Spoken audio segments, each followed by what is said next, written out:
मराठा समाजाच्या प्रलंबित मागण्यांसाठी लढा अधिक तीव्र करण्याच्या भूमिकेतून मराठा आंदोलक नेते मनोज जरांगे पाटील यांनी 29 ऑगस्ट 2026 पासून निर्णायक आंदोलन छेडण्याची घोषणा केली आहे।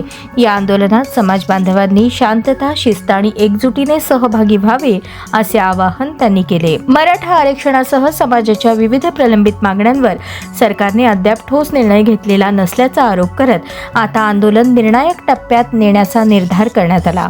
यासाठी राज्यभरातील मराठा समाजाने मोठ्या संख्येने सहभागी होऊन लोकशाही मार्गाने आपल्या हक्कांसाठी आवाज बुलंद करावा असे आवाहन करण्यात आले।